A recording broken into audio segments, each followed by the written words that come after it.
Breaking news! Today, multiple global crises and security developments that unfolded over the weekend are reshaping the international landscape, highlighting rising instability, humanitarian pressure, and geopolitical tension across several regions. In Eastern Europe, the war in Ukraine intensified as Russian forces launched a new wave of missile and drone strikes targeting critical energy and heating infrastructure. Cities across Ukraine experienced widespread power outages during freezing winter temperatures, leaving civilians without electricity, heat, and water. Ukrainian officials described the attacks as deliberate energy terror, warning that repair efforts are extremely difficult under current weather conditions. European leaders strongly condemned the strikes, while air defense systems worked through the night to intercept incoming missiles.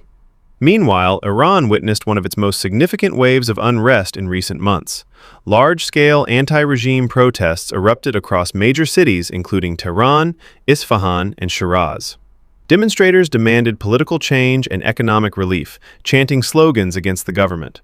In response, authorities imposed widespread internet shutdowns to limit communication and coordination. Clashes between protesters and security forces resulted in dozens of deaths, including minors, according to human rights groups.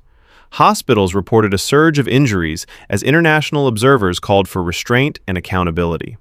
In the United States, serious controversy erupted following two separate law enforcement shootings involving federal immigration agents.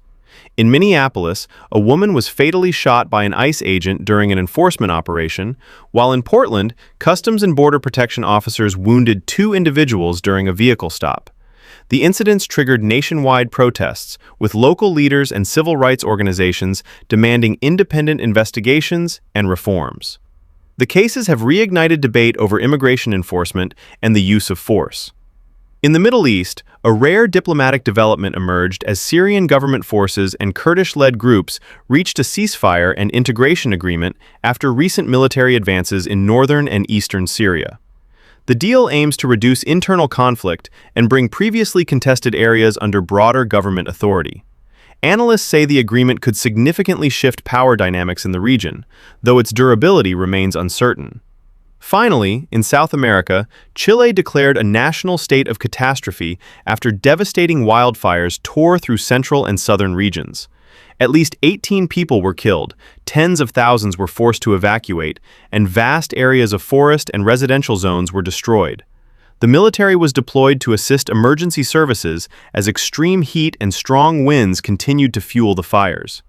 Authorities warned that climate-driven disasters are becoming increasingly severe and frequent. Together, these developments reflect a world facing overlapping crises, from war and civil unrest to domestic security challenges and climate disasters, underscoring the growing strain on governments and populations alike. Reporting for Frontline Intel, Alex Mercer.